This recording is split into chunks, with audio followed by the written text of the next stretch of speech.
دیکھیے میں اپنے مطالعہ قرآن اور فہم قرآن اور تدبر قرآن اس سب کا خلاصہ آپ کو بتا رہا ہوں۔ اگر دین حق مغلوب ہو اور باطل اور طاغوت غالب ہو،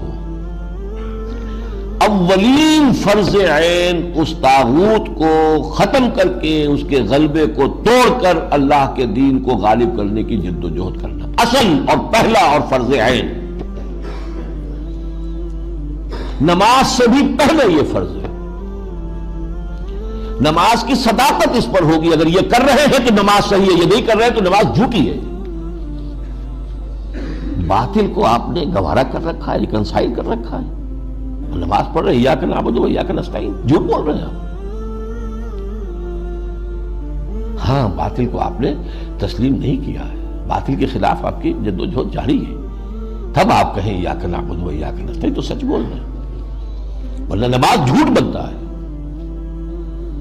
وَنَخْلَعُ وَنَتْرُكُ مَن يَفْجُرُكَ، ہم چھوڑ دیتے ہیں جو بھی تیرے فاسق و فاجر ہوں، اور ہمارے تو کوئی فرق نہیں پڑتا، وہی دوستیاں، وہی رشتہ داریاں، فساق و فجار، حرام خوروں، ہم سب کے ساتھ جھوٹ بولتے ہیں روزانہ۔ بازی بازی بارش بابا ہم بازی، جھوٹ اوروں سے اللہ کے جناب میں کھڑے ہو کے جھوٹ بولنا۔ تو پہلی بات سمجھ لیجیے، اس صورت میں پہلا فرض یہ ہے جس کے ہونے پر ہر فرض کے صحت کا دار و مدار ہے۔ نماز بھی اس کے لیے استعانت کے لیے ہے، وَاسْتَعِینُوا بِالصَّبْرِ وَالصَّلَاةِ، اس مقصد کے لیے استعانت نماز سے حاصل کرو، مدد حاصل کرو۔ ہاں اس کے برعکس صورت اگر ہو، خلافت راشدہ میں ہم پیدا ہو گئے ہوتے تو نظام قائم ہے، اور اس نظام کی مزید توسیع، اسے پورا یونیورسلائز کرنا یہ حکومت کی ذمہ داری ہے، ہم حکومت کے نظم کے پابند ہیں۔ اس صورت میں یہ فرض کفایہ ہے، حکومت کہتی ہے اتنے آدمی والنٹیئرز ہمیں چاہیے، اتنے آدمی نکل آئے، باقی سب آرام سے گھروں میں سوئے، ان کے اوپر کوئی ملامت نہیں ہے، یہ فرض عین نہیں ہے۔ ایسے جیسے نماز جنازہ فرض کفایہ ہے، کچھ لوگوں نے نماز پڑھ لی، باقی سب کی طرف سے بھی ادا ہو جائے گی، کسی نے نہیں پڑھی تو سب مجرم، سب گناہگار ہو جائیں گے۔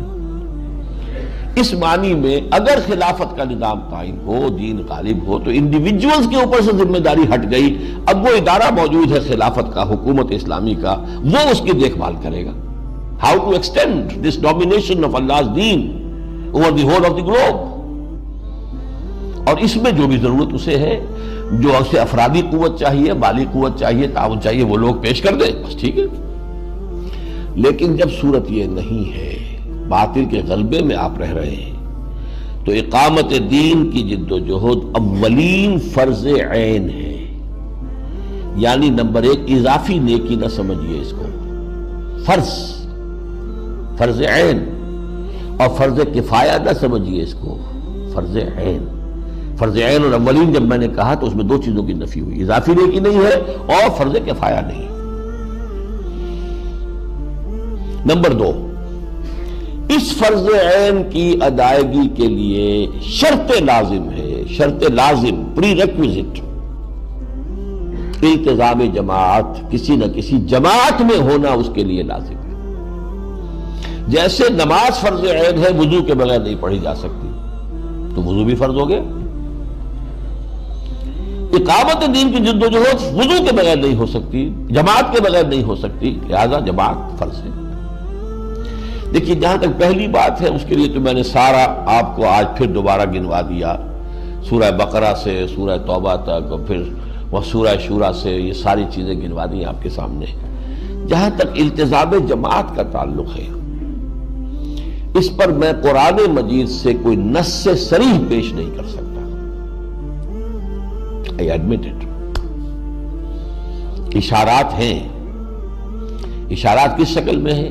حزب اللہ کا لفظ استعمال کیا گیا، پارٹی، کس لیے کیا گیا؟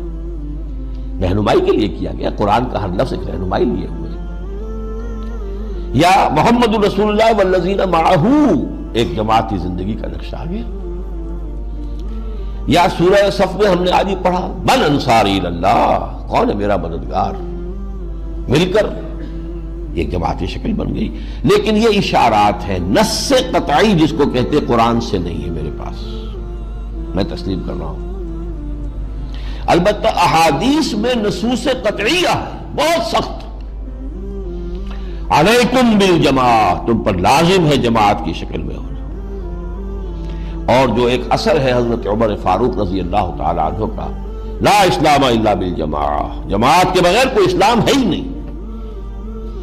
اور اس کو نوٹ کر لیے، جماعت کی دو ہی شکلیں ہیں، یا ہمارا جماعتی نظام ایک ریاست کی شکل اختیار کر چکا ہے، تو جو امیر المومنین ہے وہی ہمارا امیر ہے، یہی ہماری جماعت ہے، نہیں ہے تو کوئی نہ کوئی جماعت ہوگی جو اس کو قائم کرنے کی جد و جہد کرے، اس کا امیر ہے اور اس کے ساتھی ہیں۔ اسلام کی کوئی تیسری شکل ہے ہی نہیں، یا تو خلافت ہے، حکومت ہے، یا نہیں ہے، دو ہی شکلیں ہیں۔